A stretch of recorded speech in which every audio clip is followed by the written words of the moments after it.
Nilai tukar rupiah terhadap dolar Amerika melemah, tembus Rp17.000. DPR panggil Bank Indonesia. Ya, BI optimis nilai tukar rupiah akan kembali stabil di bulan Juli 2026.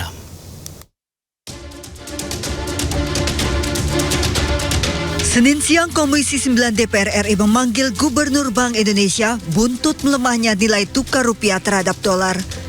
Bahkan pada Senin pukul 12 siang dikutip dari Bloomberg, nilai tukar rupiah tembus Rp17.700 per dolar Amerika.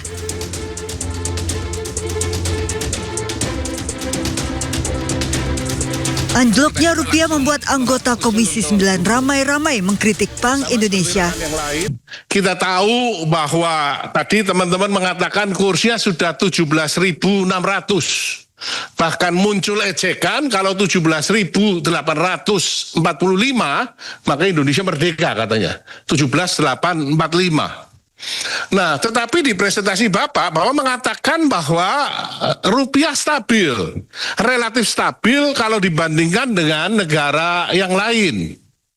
Nah, persoalannya yang dirasakan oleh masyarakat adalah harus juga meningkat dan persepsi ekonomi ini melemah.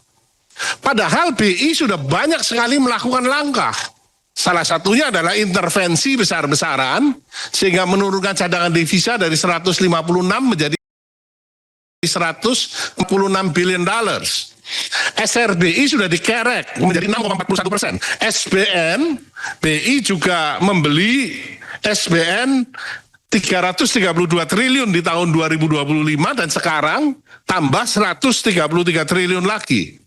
BI juga melakukan pengetatan pembelian dolar dari 50.000 ke 25.000. Maka pertanyaan kritisnya adalah semua instrumen yang dimiliki BI sudah dilakukan. Tetapi why? Kenapa rupiah tetap berlanjut mengalami depresiasi? Meski dicecar Komisi 9, BI mengaku optimis nilai tukar rupiah akan kembali stabil memasuki bulan Juli. Dan beliau meyakini bahwa pasca bulan Juni, jadi pasca melewati musim demand yang tinggi terhadap dolar yaitu April, Mei, Juni, insya Allah rupiah sangat berpotensi untuk menguat. BI yakin nilai tukar rupiah di tahun ini bisa mencapai nilai tukar rata-rata yang ditargetkan, yakni Rp16.200 hingga Rp16.800.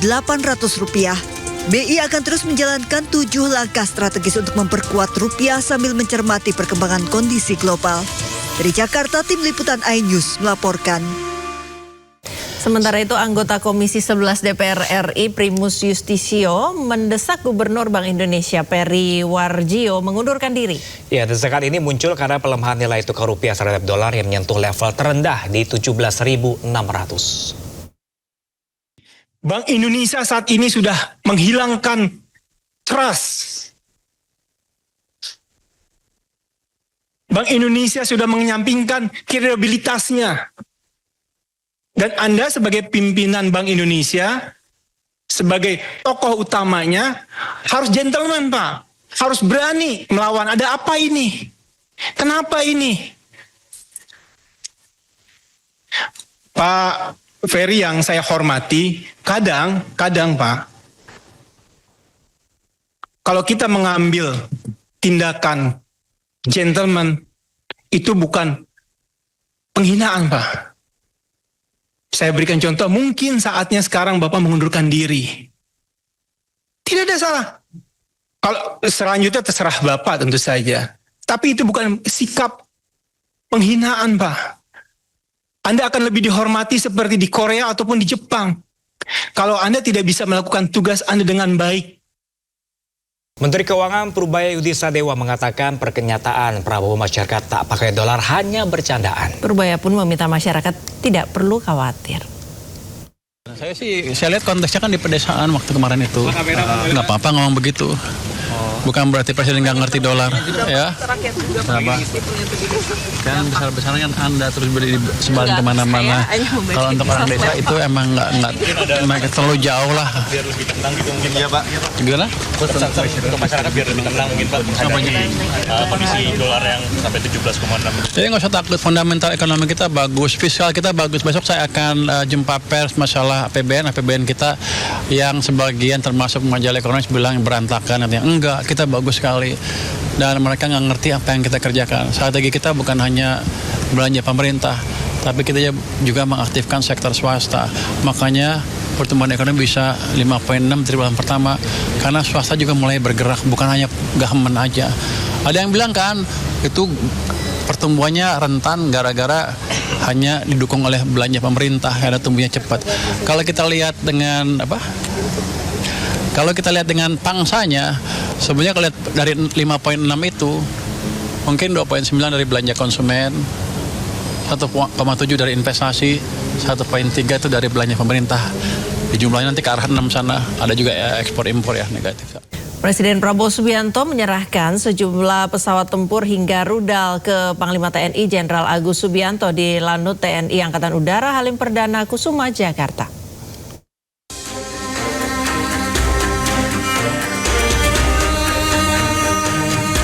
Setibanya di Lanut TNI Angkatan Udara Halim Perdana Kusuma, Jakarta, Presiden Prabowo Subianto langsung menuju pesawat untuk melepaskan tirai dan penyiraman air dari dalam kendi di bagian depan pesawat Senin siang.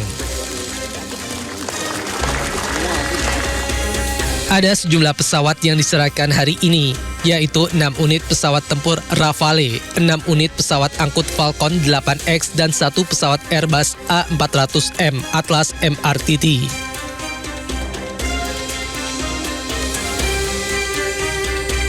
Selain itu, Presiden juga menyerahkan radar ground control intercept serta persenjataan modern berupa 6 smart weapon Hammer dan rudal Meteor pada Panglima TNI.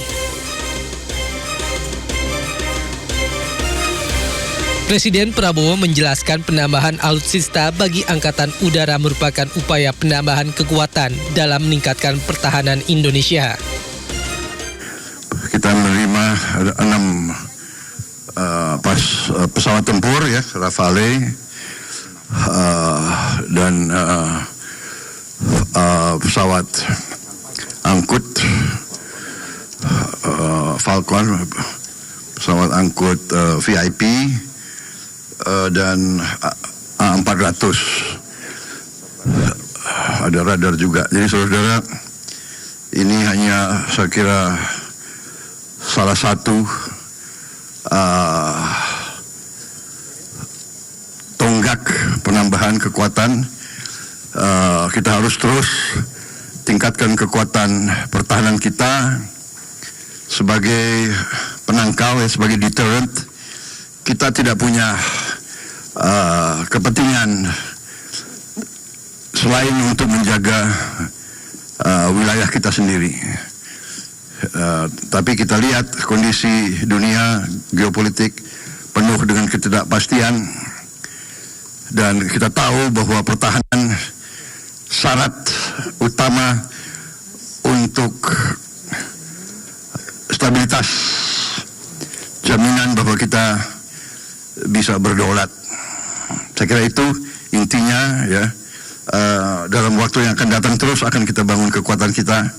Kita ingin mengamankan wilayah udara, wilayah laut, dan tentunya wilayah daratan kita.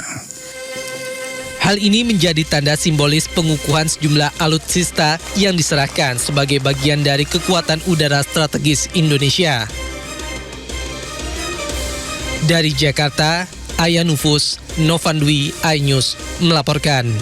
Beralih ke informasi lain, pemirsa, aksi jambret ponsel menjadi kejahatan jalanan semakin marak meresahkan warga.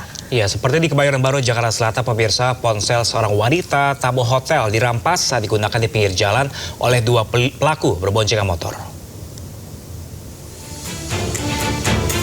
Seorang wanita tamu sebuah hotel terekam CCTV saat berjalan kaki seorang diri di Jalan Senayan Bawah, Rawa Barat, Kebayoran Baru, Jakarta Selatan. Pelaku yang berboncengan motor juga sempat mendahului korban lalu berbalik arah hingga melakukan perampasan ponsel. Korban yang terkejut spontan berteriak dan berlari mengejar pemotor yang berusaha melarikan diri. Sontak teriakannya mengundang warga lain dan ikut mengejar pelaku. Naas, pelaku segera memacu kendaraannya lalu melarikan diri melalui jalan Rengas menuju Jalan Walter Monginsidi, Kebayoran Baru, Jakarta Selatan.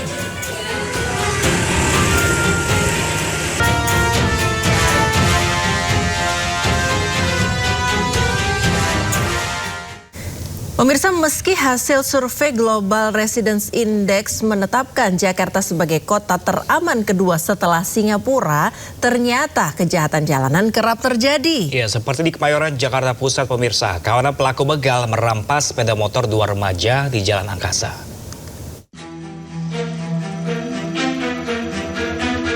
Dua remaja yang tengah beristirahat di warung kelontong ini tiba-tiba didatangi kawanan begal di Jalan Angkasa, Kemayoran, Jakarta Pusat.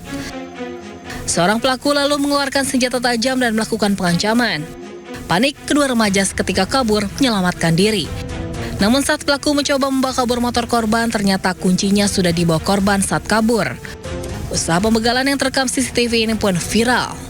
Warga mengaku aksi pembegalan makin marak terutama saat malam hari.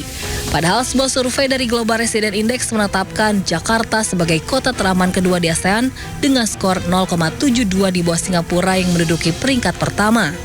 Namun pada kenyataannya aksi kejahatan jalanan justru kian marak terjadi.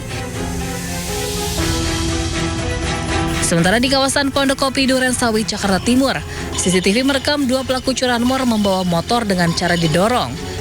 Kedua pelaku diduga sudah mengincar motor yang terparkir di luar. Agar usahanya tidak diketahui korban, motor sengaja didorong hingga agak jauh. Pemilik motor baru mengetahui kendaraannya dicuri pada pagi hari dan segera melapor ke Polsek Duren Sawit. Dari Jakarta, tim Liputan iNews melaporkan.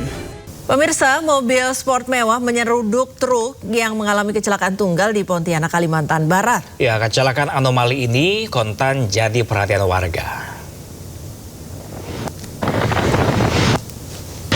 Rokok. Bapak deh.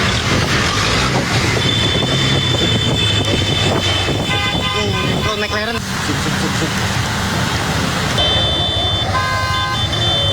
Kamera amatir warganet merekam detik-detik terjadinya kecelakaan lalu lintas di Jalan Wahidin Sudirohusodo, Pontianak, Kalimantan Barat.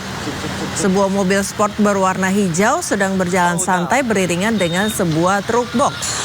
Tak dinyana, truk tiba-tiba menabrak sesuatu di depannya. Pengemudi mobil sport yang tidak mengantisipasi kaget tiba-tiba kap mesinnya sudah menyundul bagian belakang truk. Belum diketahui apakah ada korban serta besarnya kerugian dalam kecelakaan ini.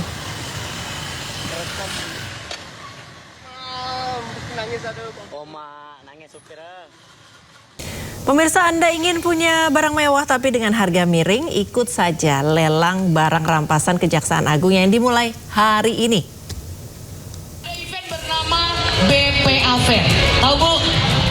Inilah deretan barang-barang mewah hasil rampasan yang akan dilelang Kejaksaan Agung dalam pameran Badan Pemulihan Aset pekan depan. Kemarin di acara Car Free Day Jakarta, Kejaksaan Agung mengenalkan barang-barang mewah hasil rampasan ini di Gate 6 Gelora Bung Karno, GBK Jalan Jenderal Sudirman. Di antaranya mobil Ferrari 488 yang dibuka dengan harga awal sebesar 6,5 miliar rupiah. Juga ada Ducati Superleggera yang dibuka dengan harga awal sekitar 1,6 miliar rupiah. Juga ada Harley Davidson Road Glide yang dibuka dengan harga sekitar 87 juta rupiah. Tidak hanya kendaraan, Kejaksaan Agung juga memamerkan sejumlah tas mewah. Di antaranya Hermes, Dior, dan Louis Vuitton dengan harga mulai sepertiga dari harga aslinya. BPA Fair akan digelar 18 hingga 21 Mei 2026. Hasil lelang akan disetorkan ke kas negara. Tim Liputan iNews melaporkan. Informasi selanjutnya, pemirsa, Pengadilan Militer Jakarta menggelar sidang pembacaan tuntutan terhadap 3 anggota TNI dalam kasus pembunuhan Kepala Cabang Bank BRI. Ya, ketiganya dituntut 4 hingga 12 tahun penjara serta dipecat dari dinas militer. Sidang digelar secara terbuka di ruang sidang Garuda, Pengadilan Militer Cakung, Jakarta Timur.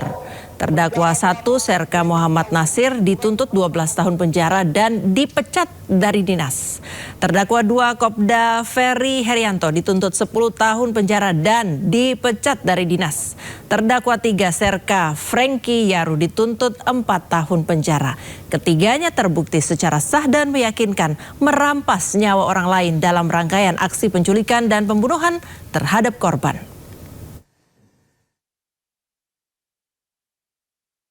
Agar para terdakwa dijatuhi pidana sebagai berikut.